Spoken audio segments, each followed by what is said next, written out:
네, 이 시간에는 예레미야 18장 1절부터 6절까지의 말씀을 가지고 진흙이 토기장의 손에 있음 같이 라는 말씀의 제목으로 신년주일 감사함으로 주님의 말씀의 자리로 나아가도록 하겠습니다. 지난주 재민일보, 제주도 신문이죠. 재민일보 첫 장 사진입니다. 바로 2026년 1월 1일 한라산 정상 일출 사진입니다. 그리고 특별히 올해는 병원년 붉은 날의 해라고 합니다. 여러분, 이렇게 우리가 기다리었든 기다리지 않았든 2026년 한 해가 새롭게 밝았습니다. 그리고 오늘은 2026년도에 드리는 새해 첫 주일입니다. 늘 똑같이 반복되는 1년에 52주 주일이지만 오늘 우리가 드리는 이 주일 예배가 지난주보다는 더 큰 은혜가 있고 또 더 놀라운 충만함이 있는 그런 예배가 되시기를 축복합니다. 그리고 2026년 한 해에는 하나님 앞에 한 걸음 더 나아가서 하나님 손에 붙들려 살아갈 수 있는 우리 모두가 되시기를 간절히 축복합니다. 여러분, 헬스장 아시죠? 운동하는 헬스장. 1년 중에 헬스장이 가장 붐빌 때, 헬스장에 1년 중 가장 사람이 많을 때가 언제인지 아십니까? 네, 바로 이맘때예요. 달로 따지면 1월이고요. 날로 따지면 1월 2일에 가장 많은 사람들이 헬스장에 운동을 하러 갑니다. 그래서 인터넷에 떠도는 재밌는 사진 한 장이 있어요. 헬스장의 1월과 헬스장의 2월이라는 거죠. 많은 사람들이 새해가 되면 결심을 합니다. 내가 새해가 되면 열심히 운동을 해야지. 내가 열심히 러닝을 해야지. 또는 내가 영어 공부를 해야지. 독서를 해야지. 또 새해에는 많이 하는 거 있잖아요. 다이어트를 해야지. 라고 결심을 합니다. 그럼 여러분, 왜 새해가 되면 우리는 이렇게 많은 결심을 하게 될까요? 현재의 나의 상태에서 변화된 상태로, 그리고 남들도 인정하는 삶을 살아가기 위한 시작이 다시 돌아오는 거예요. 어쨌든 우리가 한 살 더 먹었잖아요. 그리고 어쨌든 해는 바뀌었잖아요. 그런데 1월 1일은 다시 또 돌아오는 거죠. 그러니까 어떻게 보면 1월 1일 우리가 다시 뭔가 시작할 수 있는 희망이 넘치는 1월 1일이 돌아왔기 때문에 우리는 연말이 되거나 새해 초가 되면 열심히 결단을 합니다. 2025년은 틀렸지만 2026년이 나에게 있지 하면서 열심히 계획을 짜고 열심히 운동을 하고 열심히 공부를 하기 시작합니다. 물론 대부분의 사람들이 1월이 넘어가고 2월이 넘어가면서 다시 원래대로 돌아오긴 하지만 여러분, 우리는 다 인생의 정상을 향해서 고군분투하며 작년보다는 나은 삶, 그리고 작년보다는 좀 더 훌륭한 삶을 살아가기를 다 원하게 마련입니다. 여러분, 미국의 유명 저널리스트이자 작가인 데이비드 브룩스라는 사람이 쓴 책이 있습니다. 바로 두 번째 산이라는 책입니다. 이 책에서는 인생에 두 가지 산이 있다고 말합니다. 첫 번째 산은요, 자아 성취와 성공에 매달리며 가면을 쓰는 산, 자신의 우상을 세우는 오만한 산, 번영의 산이 바로 이 첫 번째 산이라고 말합니다. 그런데 많은 사람들이, 모든 사람이 다 이 첫 번째 산의 정상에 오르지는 못한다고 합니다. 미끄러지는 사람, 넘어지는 사람, 포기하는 사람이 있는 거죠. 그래서 이 첫 번째 산에서 미끄러질 때, 포기할 때, 즉 정상에 올라가지 못할 때 비로소 인생의 진정한 의미를 누릴 수 있는 또 다른 산이 등장하는데 그게 바로 두 번째 산이라고 말하고 있습니다. 자, 이 두 번째 산은 어떤 산이냐면 가면을 벗고 온전한 자기 자신으로 살아가는 산, 그리고 정상까지는 아니지만 경계까지 오르는 겸손의 산이라고 말합니다. 그리스도인 입장에서 봤을 때 이 두 번째 산은 하나님을 바라보며 내 중심이 아니라 타인 중심으로 살아가는 소명의 산, 바로 영적 충만의 삶을 오르는 산이 바로 이 두 번째 산이라고 말할 수 있습니다. 여러분, 2026년 한 해를 시작하며 여기에 계신 우리 모든 성도님들과 우리 교회가 이 두 번째 영적인 충만의 삶에 오르기를 축복합니다. 우리에게 주시는 소명을 따라 걷고 함께 걸어가며 함께 믿음으로 겸손하며 예배와 말씀과 제자됨과 사명으로 가득한 그 산을 바라보며 그 산을 오를 수 있는 이 한 해가 되시기를 간절히 축복합니다. 여러분, 구약의 역사상 가장 비극적이고 힘든 시기에 하나님의 말씀을 전했던 사람이 있습니다. 그래서 눈물로 전할 수밖에 없었던 선지자, 바로 예레미야 선지자였습니다. 이 예레미야 선지자는 아나돗이라는 베냐민 지파의 작은 마을에서 태어났어요. 이 예레미야의 아버지는 힐기야라는 제사장이었습니다. 자연스럽게 예레미야는 제사장 가문에서, 제사장 집안에서 태어나고 자랐어요. 그러나 그가 선택한 것은 제사장이 되는 길이 아니라 선지자의 길을 선택하게 됩니다. 왜냐하면 하나님이 예레미야를 부르셨기 때문입니다. 그런데 이 예레미야가 활동하던 그 시기는요, 한 40년 정도로 보게 되는데 남유다가 바벨론에 망하기 직전에 활동했습니다. 자, 40년 동안 첫 번째 왕은 종교개혁을 일으켜서 그나마 하나님의 칭찬을 받았던 요시야 왕에서부터 이 남유다의 마지막 왕이었던 시드기야까지 예레미야는 40년 동안 하나님의 말씀을 전합니다. 자, 그런데 이 예레미야가 40년 동안 전한 하나님의 말씀을 크게 4가지로 분류해보면요, 이런 4가지가 되는데, 첫 번째는 하나님의 심판을 경고했습니다. 너희가 돌이키지 않으면, 너희가 죄에서 돌이키지 않으면 하나님이 너희들을 심판할 거야. 그러므로 두 번째, 뭘 해야 돼요? 회개하라 선포했어요.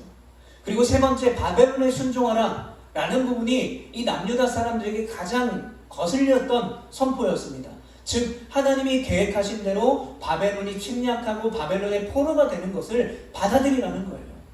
왜요? 네 번째, 새 언약에 대한 소망이 있다.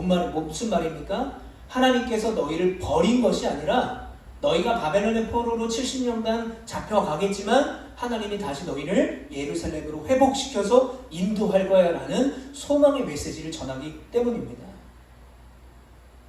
그런데 이런 메시지를 전하다 보니까 어떤 일이 발생되느냐면 남유다 사람들에게 자꾸 공격을 당해요. 때로는 구타를 당하기도 하고 때로는 옥에 갇히기도 합니다. 그리고 어떨 때는요, 오물과 진흙밖에 없는 그 구덩이에 던져진 적도 있습니다. 그런 선지자가 바로 예레미야 선지자였어요. 그러나 그럼에도 여전히 회개하지 않는 이 남유다 백성들을 보면서 눈물을 흘리는 거예요. 그리고 하나님의 그 무서운 심판이 임박했기 때문에 또 눈물을 흘릴 수밖에 없던 선지자가 바로 예레미야 선지자였습니다. 그리고 이 예레미야 선지자 사역 말미에는요, 결국 유대 반역자 무리에 의해서 서기관이었던 바룩과 함께 강제로 애굽에 끌려가게 됩니다. 그리고 유대 전승에 의하면 예레미야는 애굽에 가서도 남유다의 심판을 하나님의 말씀을 예언하다가 동족 유대인들에게 돌에 맞아서 순교했다고 전해져요. 여러분, 그렇다면 예레미야가 왜 이런 배척을 당했겠습니까? 왜 평생 40년 동안 하나님의 말씀을 전했지만 유대 전쟁에 의하면 동족 유대인에게 돌을 맞아 죽어야 되는 그런 운명에 처했을까요? 이유는 한 가지입니다. 남유다 백성들이 무지했기 때문에 그래요. 어디에 무지했겠습니까? 돈을 세는 것에는 무지하지 않았어요. 자신의 이익이 되는 일에는 무지하지 않았습니다. 자신의 이익이 되는 일, 우상을 섬기고 하나님을 버리는 일에는 눈이 아주 밝았지만 남유다 백성들은요, 영적으로 무지했던 거예요. 영적으로 눈이 멀었고요, 듣는 귀가 없었던 것입니다. 그런데 더 큰 문제가 뭔지 아십니까? 이들은 자신의 죄를 알고 있었어요. 알고 있었지만 뭐라고 말하냐? 괜찮다고 말해요. 그러다 보니까 자꾸 심판의 메시지를 전하는 예레미야의 말을 듣기 힘든 거죠. 듣기 싫었던 것입니다. 이들이 뭐라고 생각했냐면 이렇게 생각했던 거예요. 괜찮아, 하나님께서 우리를 지켜줄 거야. 바벨론이 절대 우리를 이기지 못할 거야. 선민인 우리가, 하나님이 선택한 백성이 우리인데 어떻게 이방 민족인 바벨론의 포로로 끌려가? 그런 일은 없어 라고 스스로를 괜찮다고 위로했습니다. 그런데 여러분, 말이야 거창하죠. 결국 바벨론으로 끌려가는 것 자체가 용납되지 않았던 거예요. 포로조차 되기가 싫었던 것이죠. 게다가 포로로 무려 70년을 산다는 것은 받아들일 수가 없었던 것입니다. 그래서 말이 안 된다고 이 남유다 백성들이 생각했던 거죠. 그야말로 한마디로 하면 이겁니다. 우리가 누군데? 우리가 하나님의 백성인데 누가 감히 우리를 포로로 만들어? 그래서 예레미야를 배척한 것이죠. 우리가 지난 주일에 나눴던 신명기 말씀 제목이 뭐였나요? 그래도 모세인데. 그래도 모세인데 설마 가나안에 들어가지 못하고 죽을까? 그렇게 고생하고 순교 그렇게 열심히 순종했던 모세인데, 여러분, 예레미야서에서는요, 이 남유다 백성들의 그 착각과 교만이 결국 틀렸다라는 것이 여실히 증명이 됩니다. 어떻게 증명이 되냐면 바벨론에게 2번이나 침공을 당해요. 그리고 2번의 침략을 통해서 이미 수많은 사람들이 예레미야 선지자가 예언했던 것처럼 바벨론의 포로로 잡혀갔어요. 설마 우리가 하나님의 백성인데 했던 일들이 실제로 일어났던 것입니다. 자, 바로 이렇게 2번이나 남유다 백성들이 포로로 잡혀갔을 때, 바벨론이 2번이나 이스라엘을 쳐들어왔을 때가 바로 오늘 본문의 배경이 돼요. 자, 오늘 본문 1절을 보면 하나님의 말씀이 예레미야에게 임합니다. 그런데 예레미야 상태가 어떤 상태냐면 이 예레미야 선지자도 바벨론의 포로로 잡혀간 상태였어요. 자, 그때 하나님의 말씀이 임했는데 2절에 이렇게 말씀하십니다. 우리 같이 한번 읽어보겠습니다. 2절 시작. 너는 일어나 토기장이의 집으로 내려가라. 내가 거기에서 내 말을 내게 들려주리라 하시기로. 자, 하나님의 말씀이 예레미야에게 임했는데 보통 하나님의 말씀이 임하면요, 뭐뭐 해라 라고 말씀하시죠. 그런데 구체적인 말씀이 없이 그냥 토기장이의 집으로 가라. 그러면 내가 너에게 말하겠다 라고 말씀하세요. 자, 예레미야는 그래서 순종해서 토기장이의 집으로 갑니다. 실제로 간 게 아니라 환상을 본 거죠.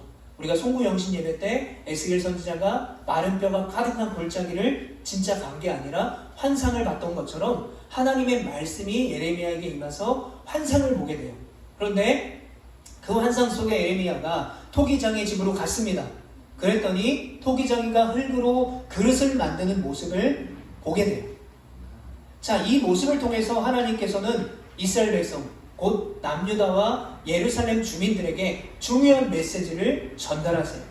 뭐냐면 하나님은 토기장이시고, 그리고 이스라엘은 그분의 손에 있는 진흙과 같다라고 말씀하세요. 그러니까 여기서 우리가 알 수 있는 것은 어떤 거냐면 하나님의 주권적인 권능을 그들에게 선포하신 것입니다. 그런데 이 주권적인 권능을 이사야 선지자도 이렇게 말했어요. 이사야서 45장 9절을 새번역 성경을 보면 이렇게 말합니다. 질그릇 가운데서도 작은 한 조각에 지나지 않으면서 자기를 지은 이와 다투는 자에게는 화가 닥칠 것이다. 진흙이 토기장이에게 너는 도대체 무엇을 만들고 있는 거냐 하고 말할 수 있겠으며, 네가 만든 것이 너에게 그에게는 손이 있으나 마나다 하고 말할 수 있겠느냐. 이게 무슨 뜻입니까? 하나님께서는요, 어떤 민족이나 나라를 뽑아버리거나 부수거나 그리고 멸하리라고 말씀하시거나 혹은 다시 회복시키거나 심으리라고 말씀하실 자격이 있는 분이라는 거예요. 하나님은 그런 자격이 있는 분, 그럴 자격과 주권이 있는 분이라고 말씀하시는 거예요. 최근에 제가 나온산이라는 프로그램을 봤는데 거기에 이제 기안84라는 사람이 나와서 어머니가 제주도에 사는데 오랜만에 이제 집에 오셔가지고 맛있는 음식을 이렇게 만들어 주더라고요. 근데 미역국을 끓이는데 돼지고기를 올리브유에 볶아서 미역국을 끓여주는 거예요. 여러분, 상식적으로 미역국에는 소고기가 들어가는 게 당연하죠. 그러니까 그 장면을 보면서 많은 패널들이 돼지고기를 넣냐고 의아해하고 어머니조차도 이거 돼지고기냐라고 물어보더라고요.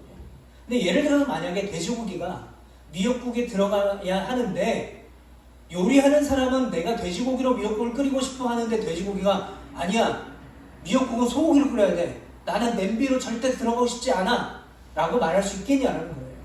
요리사 마음, 돼지고기를 넣든 오리고기를 넣든 무슨 고기를 넣든 그 요리를 하는 사람 마음이라는 거죠. 여기서 말씀하고 있는 것이 그거예요. 우리가 멸망에 처하든 낙심 가운데 있든 좌절 가운데 있든 승리 가운데 있든 이 남유다 백성들 회복이 되든 회복이 안 되든 멸망 가운데 있든 모든 것이 뭐예요? 하나님의 주권에 의한 것이다라는 것입니다. 그래서 7절부터 10절의 말씀, 우리 오늘 본문은 아니지만 7절부터 10절의 말씀을 보면 이렇게 말씀하세요. 멸망을 선언한 민족이 악에서 돌이켜 회개하면 재앙을 돌이키시는 분도 하나님이시고, 축복을 선언했는데 그 민족이 다시 악을 행하면 그 축복의 뜻을 돌이키시는 분도 하나님이라고 분명하게 말씀하고 있는 것이죠. 즉 하나님은 우리의 뜻이 아니라 하나님의 선하신 뜻대로 우리를 인도해 가신다는 거예요.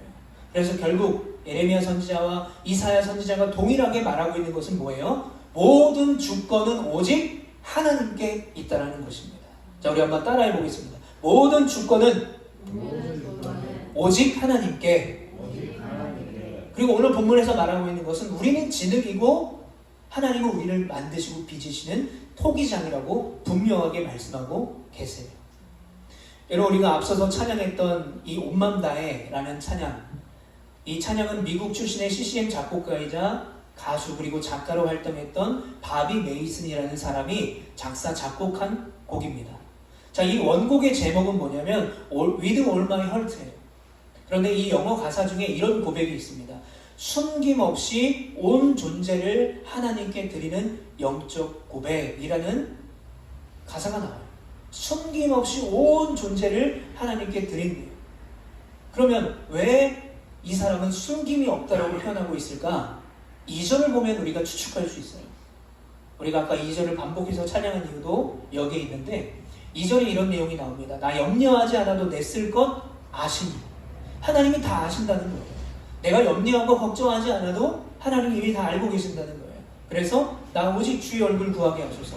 다 이해할 수 없을 때라도 감사하며 내 모든 것을 다 아시는 주님이기 때문에 내가 이해하지 못해도 내가 받아들이기 힘들어도 이건 아닌데요 라고 생각할지라도 날마다 내가 감사하며 주의 얼굴을 구하며 순종하며 따라가겠습니다 라는 고백이 담긴 찬양이라는 것입니다. 여러분, 우리가 하나님의 주권을 인정하고 그 주권 앞에 사랑을 드린다는 것이 바로 이런 고백이 되어야 되지 않겠습니까? 우리를 만드신 분이 하나님이신데 그 하나님이 우리의 토기장이신데 우리가 주님 앞에 숨길 게 뭐가 있냐라는 거예요. 왜 숨길 수 없어요? 나보다 하나님이 나를 더 잘 아시기 때문입니다. 나의 염려와 두려움을 아시고요. 나의 교만을 아시고 나의 모든 것을 다 아시기 때문에 우리가 주님 앞에 엎드릴 수밖에 없는 것 아니겠습니까? 때로 우리가 인생을 살면서 이해되지 못한 순간들이 많죠. 주님 왜죠? 왜 저에게 이런 일이 일어나죠? 왜 저에게 이런 일들이 생기는 거죠? 그런데 이해하지 못할지라도 어쩌면 이해가 되지 않는 게 당연합니다. 우리의 수준으로 하나님의 일들을 이해하기가 힘든 거죠. 그러나 이해하지 못할지라도 내가 주님을 바라보겠습니다. 결단할 수 있는 여러분 되시기를 축복합니다. 여러분, 그런데 우리가 이렇게 살지 못하는 가장 큰 장애물이 있어요. 그게 뭐냐면 두려움이에요. 두려움. 목사님, 저도 마찬가지입니다. 내가 이렇게 사는 게 맞는 걸까? 남들과 다르게 사는 것에 대한 두려움이 있습니다. 여러분들도 그런 두려움이 있지 않습니까? 그리스도인으로 구별된 삶을 사는 것, 다르게 사는 것에 대한 두려움이 우리에게 있어요. 남들이 다 믿는 가치와 다른 가치를 가지고 살아야 하기 때문에 그렇게 사는 것에 대한 두려움이 우리 가운데 있습니다. 그런데 더 큰 문제는 뭐냐면 우리가 그렇게 살아갈 때 우리에게 실제적인 고난과 아픔이 존재한다는 거예요. 우리가 분을되게 산다고, 우리가 하나님의 가치대로 산다고 여러분 우리의 인생이 늘 풍요롭지는 않는다는 거예요. 위험이 있고 어려움이 있고 고난이 있죠. 그러면 실제적인 고난과 아픔이 우리에게 있을 때 우리가 이렇게 생각하게 돼요. 어떤 생각을 하냐면 그 외롭고 의로움 싸움이 계속되고 고난과 아픔이 반복될 때 우리는 하나님을 의심하기 시작합니다. 두려움이 의심으로 바뀌게 돼요. 하나님이 분명히 토기장이라고 하셨는데 과연 하나님께서는 나를 향한 계획은 있으신가? 나를 비정하고 계신 걸까? 나를 인도하고는 계신 걸까? 라는 생각을 하게 돼요. 나에게 있는 두려움이 실제적인 고난과 만나면서 의심으로 바뀌게 되고 불신으로 바뀌게 되는 것이죠. 그런데 여러분, 이게 뭐가 문제인지 아십니까? 하나님이 나를 만들어 가시는 걸까라는 이 의심과 이 생각조차도 뭐예요? 내 생각과 판단이라는 거예요. 내 생각은 한계가 분명하고 연약한데 우리는 자꾸 내 생각으로 내 수준으로 하나님이 일하심을 판단하고 하나님이 일하시지 않는다고 불평하고 원망할 때가 참 많다라는 것입니다. 여러분, 미국의 수영 선수, 수영 황제라고 별명을 붙일 만큼 올림픽 역사상 가장 많은 메달을 딴 마이클 펠프스라는 선수가 있습니다. 그런데 이 선수의 아주 유명한 사진이 한 장 있는데 바로 이거예요. 오늘이 무슨 요일인지도 몰라요. 날짜도 모르고요. 전 그냥 열심히 수영만 해요. 날짜도 모른대요. 무슨 요일인지도 모른대요. 그냥 자기는 수영 선수이기 때문에 열심히 수영만 한다는 거예요. 전피겨 선수, 김연아 선수도 비슷한 사진이 있어요. 기자가 물어봤어요. 무슨 생각하면서 점프하세요? 무슨 생각하면서 스트레칭 하세요? 김연아 선수가 이렇게 대답했어요. 무슨 생각을 해? 그냥 하는 거지. 전 헤비급 권투 선수 마이크 타이슨의 유명한 명언이 있어요. 뭐냐면 누구나 그럴싸한 계획을 가지고 있다. 나에게 얻어 터지기 전까지.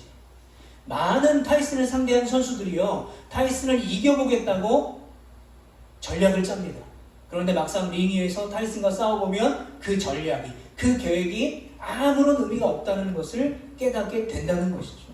여러분, 우리의 생각과 우리의 판단은요, 분명한 한계가 있습니다. 우리의 생각과 우리의 판단은요, 연약해요. 그렇기 때문에 우리의 생각과 우리의 판단으로 하나님의 뜻을 판단할 수가 없어요.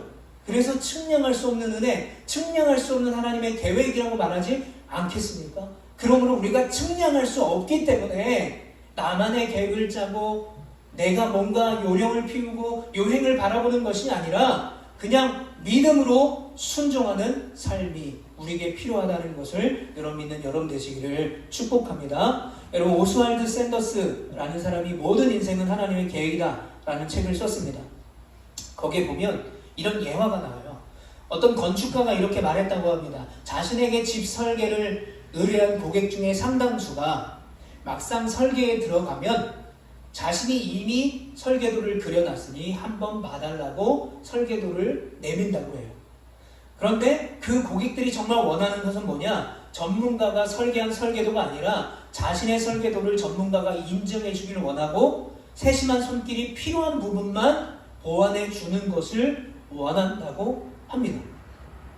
그래서 이 책에서 뭐라고 말하냐면, 마찬가지로 많은 그리스도인들이 인생의 위대한 건축가인 하나님을 찾아가지만 그분의 계획을 발견하고 받아들이는 대신에 자기가 세운 계획을 인정받는 일에 치중하며 실제로 그들은 주님의 인도하심과 지도가 아닌 동의를 구하는 일이라고 말합니다. 이런 거죠. 하나님, 제가 이렇게 하길 원하는데 어떠세요? 뭐 이 정도면 괜찮죠. 하나님, 제가 이렇게 계획을 짰는데 저 이렇게 할 거예요. 하나님 도움 없이 할 수 있어요. 하나님의 능력 필요 없어요. 제가 충분히 할 수 있어요. 라고 말한다는 거예요. 하나님의 설계도가, 하나님의 인도하심의 계획서가 있는데도 불구하고 우리는 자꾸 하나님 앞에 내 계획서, 내 설계도를 드밀어요. 근데 여러분, 우리는 어떻습니까? 연약하죠. 부족해요. 여러분, 이렇게 말해요. 진흙으로 만든 그릇이 토기장이의 손에서 터짐에 그가 그것으로 자기 의견이 좋은 대로 다른 그릇을 만들더라. 자, 여기 보면 무슨 이유인지 모르겠지만 토기장이가 그릇을 만들다가 그 그릇이 깨져버린 거예요. 그랬더니 토기장이가 어떻게 합니까? 자기 의견에 좋은 대로 또 다른 그릇을 만들었어요. 자, 자기 의견에 좋은 대로라는 말을 영어 성경을 보면 as seemed best to him 이라고 말해요. 무슨 뜻입니까? 그가 최고로 여기는 모양으로 다시 만든다는 거예요. 그릇이 날 이렇게 만들어주세요. 진흙이 날 이렇게 만들어주세요가 아니라 토기장이가 원하는 대로 다시 만들었다는 것입니다. 왜요? 그릇은 만드는 사람에 의해서 용도가 결정되기 때문입니다. 여러분, 그러므로 우리 인생이 힘들고 어렵다고 느껴질 때 하나님께서 나를 빚어가시는 건가? 빚어가시기는 하는 건가라는 낙심이 들 때에도 여전히 하나님의 계획이 진행 중인 이유는 뭐냐면 바로 우리의 인생의 최고의 계획을 하나님이 가지고 계시기 때문에 그래요. 최고의 계획, best to him. 하나님 앞에 최고의 계획이 있다는 거예요. 그래서 이사야 선지자가 이렇게 말합니다. 이는 내 생각이 너희의 생각과 다르며 내 길은 너희의 길과 다름이니라. 여호와의 말씀이니라. 이는 하늘이 땅보다 높은 같이 내 길은 너희의 길보다 높으며 내 생각은 너희의 생각보다 높음이니라. 아멘. 우리의 생각을 뛰어넘어, 우리의 수준을 뛰어넘어 역사하시는 하나님의 능력에 대해서 말씀하고 있는 거예요. 자, 우리 오늘 본문 6절 말씀도 한번 같이 읽어보겠습니다. 시작. 여호와의 말씀이니라. 이스라엘 족속아, 이 토기장이가 하는 것 같이 내가 능히 너희에게 행하지 못하겠느냐? 이스라엘 족속아, 진흙이 토기장이의 손에 있음같이 너희가 내 손에 있느니라. 아멘. 진흙이 토기장이의 손에 있음같이 너희가 내 손에 있느니라. 여러분, 이 말을 다른 말로 표현하면요, 토기장이가 깨진 그릇을 다시 만들었듯이, 그러나 그 토기장이가 원하는 모양으로 다시 만들었듯이 내가 너희를 다시 만들 것이다. 누구를요? 남유다 백성들을. 바벨론 포로로 잡혀가서 70년 동안 그곳에서 고생하지만, 성전이 다 파괴되지만, 나라를 잃어버리지만, 그 과정을 통해서 내가 너희를 다시 만들겠다라는 소망의 메시지를 전하고 계시는 거예요. 너희가 지금 비록 깨어진 질그릇처럼 되었지만 내가 너희를 다시 만들어 사용하겠다라는 새 언약을 그들에게 소망으로 주신 것입니다. 그러므로 사랑하는 성도 여러분, 하나님께서 다시 빚어가실 내 인생을, 우리의 인생을 기대할 수 있는 여러분 되시기를 축복합니다. 깨어진 질그릇과 같은 우리 인생을 포기하지 아니하시고 다시 하나님의 손에 들어 안으시는 하나님의 마음을 기억할 수 있는 우리 모두가 되시기를 축복합니다. 이제 말씀을 정리하겠습니다. 여러분, 새해에는요 더 튼튼해지는, 더 단단해지는 여러분 되시길 바라요. 마시는 것도 많이 드시고 또 운동도 하시고 내 몸, 내 육신이 튼튼해지는 것도 물론 필요하지만 영적으로 더 튼튼해지고 단단해질 수 있는 여러분 되시길 바랍니다. 그래서 더 잘 버티고 더 흔들리지 않고 더 멋진 그릇이 되기를 꿈꾸는 우리 모두가 되길 바라요. 그러나 하나님께서 찾으시는 사람은 이미 완성된 화려하고 막 금으로 만든 그런 그릇이 아니라 하나님께서 원하시는 그릇은 다시 빚어질 수 있는 진흙입니다. 깨졌다는 사실을 내가 인정하고 내 생각과 내 계획을 내려놓고 그 토기장의 손에 자신을 맡길 줄 아는 그 사람을 주님은 찾으십니다. 여러분, 분명한 것은요, 깨어졌다는 것은 실패한 게 아니에요. 깨어졌다는 것은 끝난 게 아닙니다. 깨어졌다는 것은요, 하나님의 능력의 역사가, 하나님의 그 능력의 손이 다시 시작되는 자리라는 것을 여러분 믿으시길 바라요. 진흙이 우리 스스로를 고칠 수 없습니다. 우리 인생도 마찬가지입니다. 하나님의 손 안에서만 회복될 수 있습니다. 여러분, 2026년은 더 많은 것을 이루는 해가 아니라 더 깊이 하나님을 알아가는 해, 더 깊이 내 모든 것들을 주님께 맡기는 해가 되시기를 축복합니다. 내가 남들보다 더 높이 올라가는 해가 아니라 전적으로 우리 토기장이 되신 그 하나님을 바라보고 그 손에 들려지는 그런 귀한 삶이 되시기를 축복합니다. 진흙이 토기장의 손에 있음같이 토기장의 손에 귀하게 붙들려 귀하게 다시 빚음을 받는 우리 모두가 되시기를, 또 우리의 가정이 되기를, 우리 교회가 되기를, 또 여러분들의 자녀가 되시기를 간절히 축복합니다.